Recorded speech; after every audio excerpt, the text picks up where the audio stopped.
அன்பிற்கினிய நண்பர்களுக்கு அடியேன் நாகராஜனின் வணக்கம். நண்பர்களே, நாம் கம்ப ராமாயணத்தை கதைக்காக படிக்காமல் கம்பனின் கவிநயத்திற்காக, கதாபாத்திரங்களின் படைப்பிற்காக, காட்சி அமைப்புகளுக்காக, அவனுடைய ஓமை ஓமானங்களுக்காக, தமிழ் எழுத்தின் கரைகண்ட ஒரு நயங்களுக்காக நாம் தேர்ந்தெடுத்த பாடல்களை படித்து வருகிறோம். சூழ்ச்சியால் வனவாசம் மேற்கொண்ட ராமன் தற்பொழுது ஆரண்ய காண்டத்திலே பார்க்கிறோம். அமைதியான ஒரு சூழல். ஆனால் இந்த சூழலின் மென்மையை குலைக்கும் வகையிலே ஒரு முக்கியமான கதாபாத்திரத்தை அறிமுகப்படுத்துகிறான் கம்பன். சூர்பனகை எனும் அரக்கி தன் வடிவை மாற்றி அழகியாக ராமன் முன் வந்து நிற்கிறாள். மேலும் ராமனை தன்னை மணக்குமாறு வற்புறுத்துகிறாள். ஆனால் ராமனோ அவளுடைய பேச்சு நடவடிக்கைகள் மூலமாக அவள் அரக்கி என்று தெரிந்து, அதன்பின் அவள் ராவணனின் தங்கை என்று தெரிந்தவுடன் அவளுக்கும் தனக்கும் பொருந்தாது என்பதை எவ்வளவு நயமாகவோ எடுத்துக் கூறுகிறார். இதற்கிடையில் குடிலை விட்டு வெளியே வருகிறாள் சீதை. அவளை பார்த்ததும் சீதை இருக்கும் இடத்தில் தன்னால் குப்பை கொட்ட முடியாது, தன்னை ராமன் விரும்ப மாட்டான் என்று தெரிந்து அவள் சீதையை அரக்கி என வர்ணிக்கிறாள்.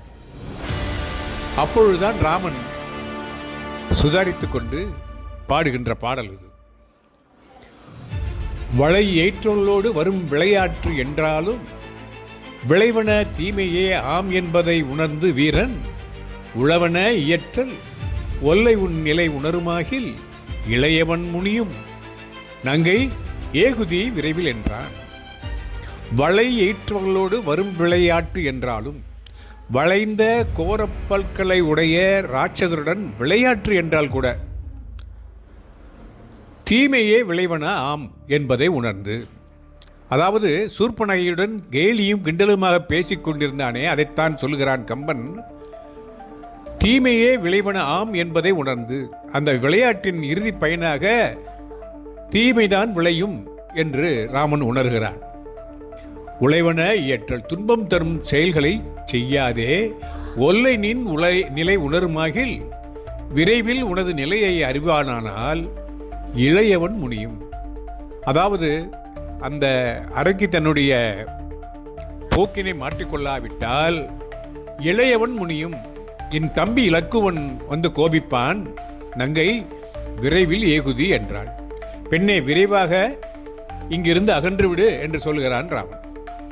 அரக்கரோடு விளையாட்டாக செயலை செய்தாலும் அது தீமையாக முடியும் என்பது தான் இன்ப காரணமாம் விளையாட்டினுள் துன்ப காரணமாய் துறப்பித்திடும் என்ற சிந்தாமணி செய்யுளுக்கும் இங்கே ஒப்பு நோக்கலாம்.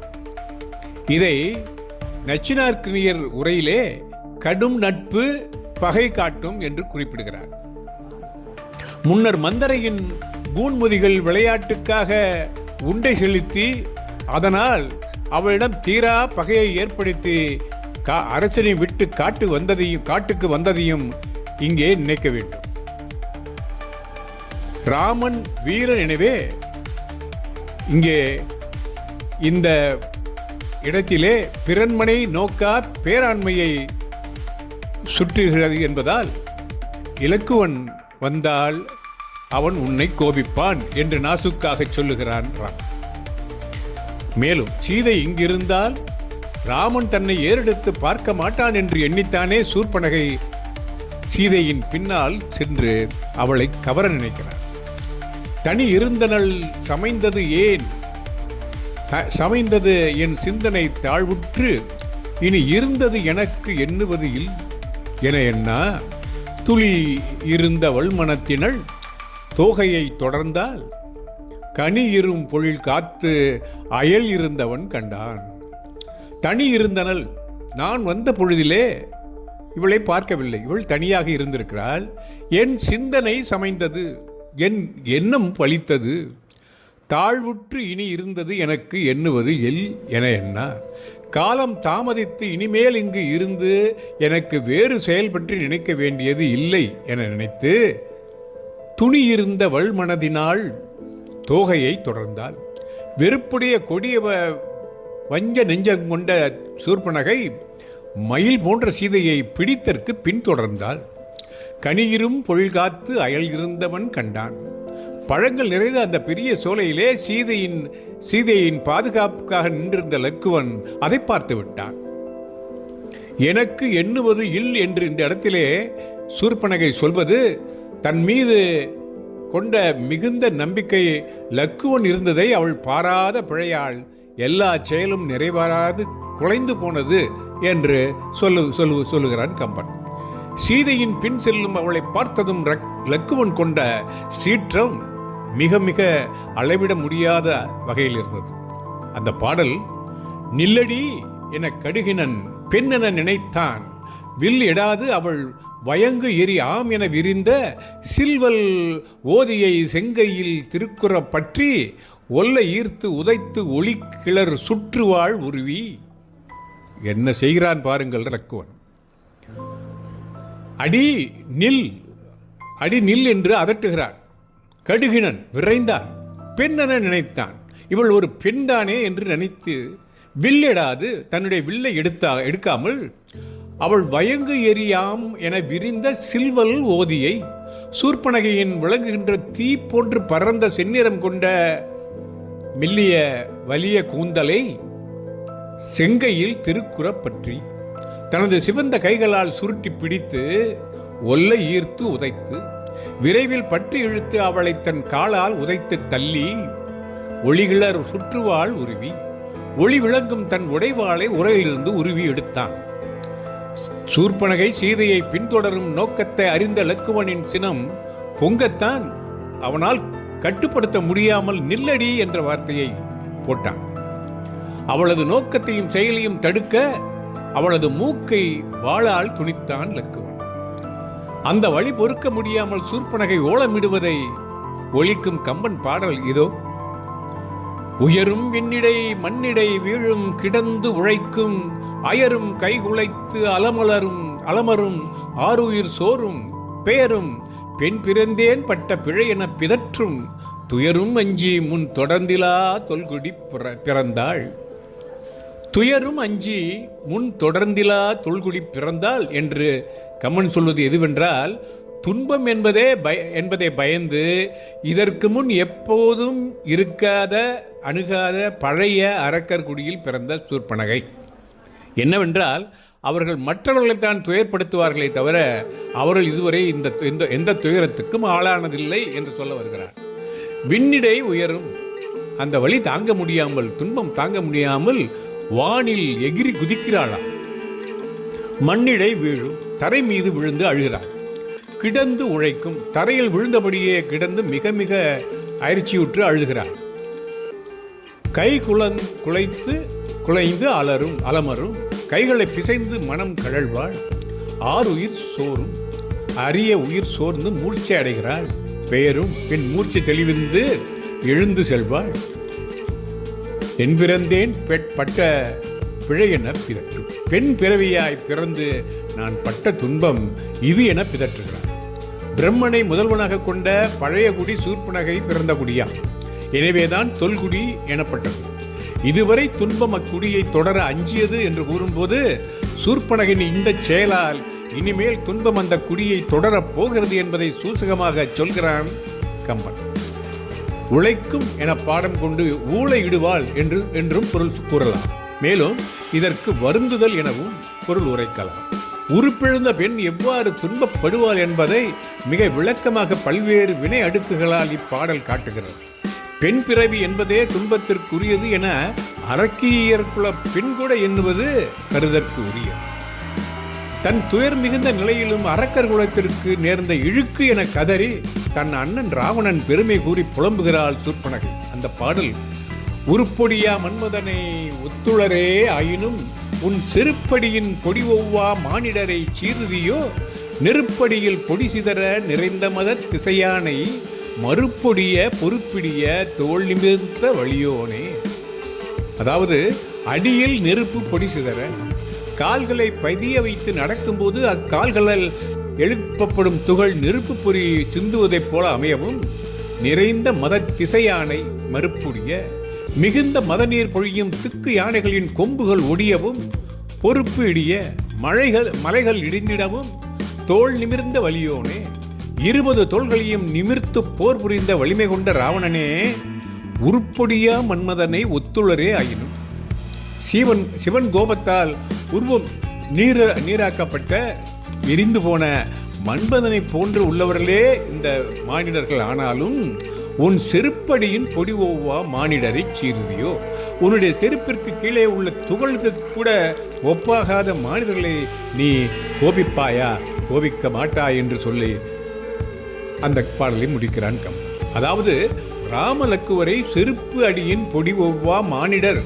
என கூறலாமா என்று மன்றங்களிலும் வழக்காடு மன்றங்களிலும் பட்டிமன்றங்களிலும் ஒரு வினா தொடுத்து கம்பனின் மகன் அம்பிகாபதி கவியுளம் காணும் வகையை கூற, நாதமுனிகள் இதனை கவிக்கூற்றாக கொள்ளாமல் ராமலக்குவரால் ஏமாற்றமும் உறுப்பு குறையும் அடைந்த சூர்பனகை அவர்களிடத்து கொண்ட வெறுப்பால் இவ்வாறு கூறினாள் எனவும், மேலும் சிறு படி என கொண்டு யுத்த பூமியில் ஒரு துகளுக்கு ஒப்பாத மானுடர் என்றும் பொருள் கொள்ளலாம்.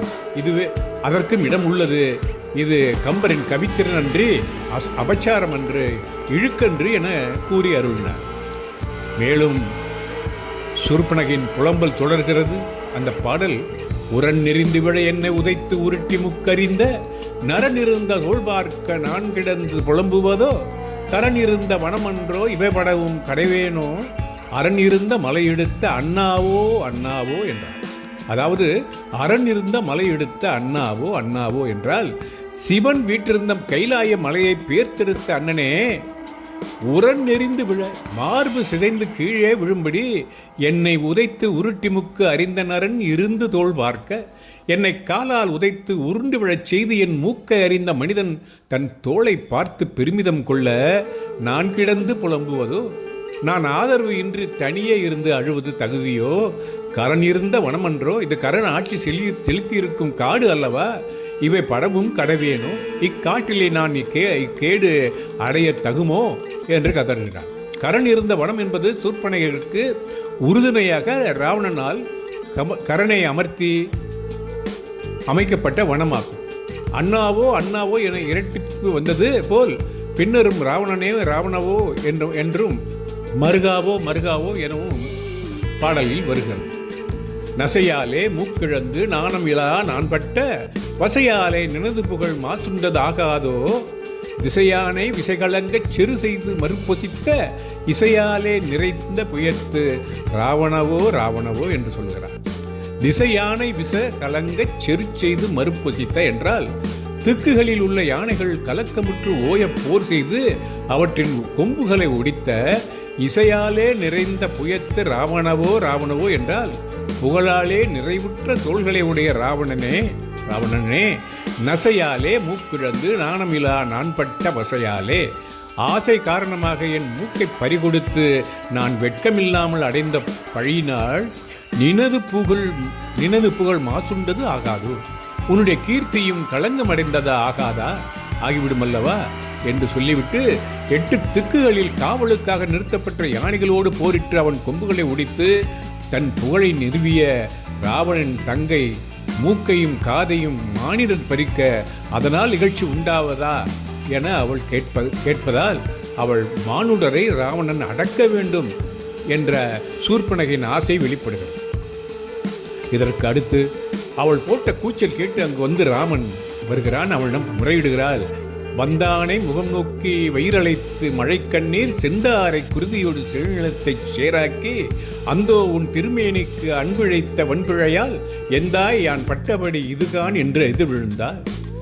வந்தானை அங்கு வந்த ராமனை முகம் நோக்கி வயிறு அலைந்து அவன் முகத்தை சூர்பனகை பார்த்து தன் வயிற்றில் அடித்துக்கொண்டு மழை கண்ணீர் செந்தாரை குருதியோடும் செழுநிலத்தை சேராக்கி, மழை போல் கண்ணீராலும் தொடர்ந்து ஒழுகும் சிவந்த இரத்தத்தாலும் செழுமையான அந்த மண்ணை சேராக ஆக்கி, எந்தாய் அந்தோ உன் திருமேனிக்கு அன்பிழைத்த வன்பிழையால் என் தலைவனே, ஐயோ, உன் அழகிய வடிவின் மீது ஆசை கொண்ட கொடிய குற்றத்தாலே யான் பட்டபடி இது கான் என்று எதிர்விழுந்தார். நான் அடைந்த கேட்டை பார்றேன் என்று சொல்லி ராமன் முன் வீழ்கிறாள். முகம் நோக்கல் இரக்கம் வேண்டி ஒருவர் முகத்தை பார்த்தல், வயிறு அலைத்தல், மகளிர் தங்களுக்கு துன்பம் வரும்போது கைகளால் வயிற்றில் அடித்துக் கொள்வார்களாம். பொதுவாக வன்பு இழைத்தவர்கள் தான் துன்புறுவர். ஆனால் ராமனிடத்து தான் அன்பு கொண்ட காரணத்தால் உருப்பிழந்தேன் என்று தன்னுடைய அவலத்தை அவனிடம் எடுத்துக் கூறுகிறார். அன்பிழைத்த வன்பிழை என்ற தொடரில் காணும் முரண், உலகியலுக்கு எதிராக நடைபெற்ற கொடுமையை ராமன் உணர வேண்டும் என்ற உட்கருத்தும் வெளிப்படுகிறது. தன் சொல்லாலும் எதிர்விழுந்த செயலாலும் ராமன் உள்ளத்தை ஈர்க்கவே சூர்பனகை மேலுகிறாள். அந்த அவலக்காட்சியையும் இது வெளிப்படுத்துகிறது. லக்குவன் சூர்பனகையின் அடாத செயலையும் அதற்கு தான் அளித்த தண்டனையும் கூறியதும் சூர்பனகை தன் செயலுக்கு கூறும் நியாயம் இருக்கிறதே, அதை கம்பன் வரிகளில் அவன் குறும்பை காட்டுவதாக சுவையான காட்சியாக அமைகிறது. அதை அடுத்த பகுதியில் காணலாம் என்று கூறி உங்களிடமிருந்து இந்த மட்டில் விடைபெறுகிறேன். நட்புடன் நாகராஜன். வணக்கம்.